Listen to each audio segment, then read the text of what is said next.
Hi friends, welcome back to my channel. ఈరోజు వీడియోలో simple and variety పెరుగు చారు చూపించబోతున్నాను. ఇది రాగి ముద్దలోకి చాలా రుచిగా ఉంటుంది. అంతేకాకుండా దీన్ని రైస్లోకి తిన్నా కూడా దీని రుచి మర్చిపోలేము. సో ఇప్పుడు ఈ పెరుగు చారుని ఎలా తయారు చేయాలో చూద్దాం. ముందుగా ఒక కడాయి పెట్టుకొని అందులోకి మనము పల్లీలు వేసుకొని వీటిని బాగా రోస్ట్ చేసుకోవాలి. ఇలా పల్లీని రోస్ట్ చేసుకుని వీటిని పక్కన పెట్టుకోవాలి. ఇప్పుడు అదే కడాయిలోకి కొద్దిగా ఆవాలు, కొద్దిగా మెంతులు, జీలకర్ర యాడ్ చేసుకుని వీటిని కూడా మనము సన్నని మంట మీద రోస్ట్ చేసుకోవాలి. తర్వాత పచ్చిమిర్చి కూడా యాడ్ చేసుకొని కొద్దిగా ఆయిల్ యాడ్ చేసుకుని వీటిని కూడా మనము ఫ్రై చేసుకొని పక్కన పెట్టుకోవాలి.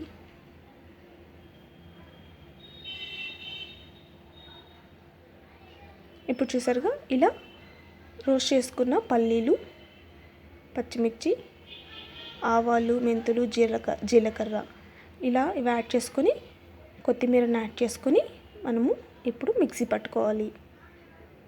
ఇందులోకి ఇప్పుడు కొద్దిగా నీళ్ళని యాడ్ చేసుకొని పేస్ట్ లాగా మనము చట్నీకి ఎలా అయితే మనం పేస్ట్ లాగా చేసుకుంటామో ఆ విధంగా చేసుకోవాలి. ఇలా చేసుకొని దీన్ని పక్కన పెట్టుకోవాలి. ఇప్పుడు పెరుగుని తీసుకొని పెరుగుని బాగా మనము బీట్ చేసుకోవాలి.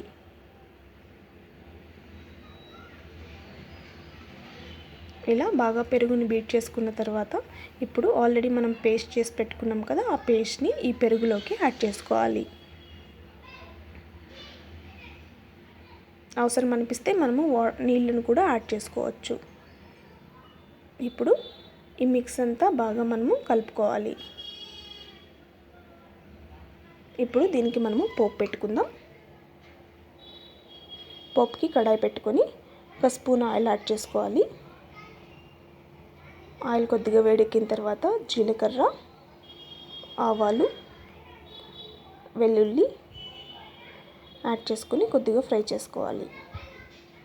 తర్వాత కరివేపాకును యాడ్ చేసుకోవాలి.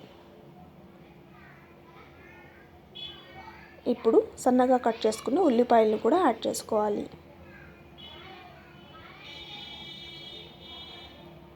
రుచికి సరిపడినంత ఉప్పుని మనము వేసుకొని తర్వాత కొద్దిగా పసుపుని యాడ్ చేసుకోవాలి. సో ఇలా యాడ్ చేసుకొని వీటిని కొద్దిగా ఫ్రై చేసుకొని మనము పక్కన పెట్టుకొని చల్లారబెట్టుకోవాలి. ఇప్పుడు పోపు అంతా చల్లారింది కదా, చల్లారిన తర్వాత ఈ పెరుగు మిక్స్లోకి మనము ఈ పోపుని అంతా వేసుకొని బాగా కలుపుకోవాలి. తర్వాత చివరగా కొద్దిగా కొత్తిమీరని మనము ఇందులోకి వేసుకోవాలి. వేసుకొని ఈ పోపు, కొత్తిమీర అంత బాగా కలిసే విధంగా కలుపుకోవాలి. ఫ్రెండ్స్ చూసారుగా ఎంత సింపుల్గా మనము వెరైటీగా పెరుగు చారుని చేసుకున్నాము. సో నేను ఇందాక చెప్పినట్టు ఈ పెరుగు చారు రాగి సంగటిలోకి, రాగి ముద్దలోకి లేదా అన్నంలోకి కూడా చాలా టేస్ట్గా ఉంటుంది. సో ఫ్రెండ్స్ మీరు కూడా ఇది ట్రై చేసి ఎలా వచ్చిందో నాకు ఫీడ్బ్యాక్ చెప్పండి. Thanks for watching. Thank you.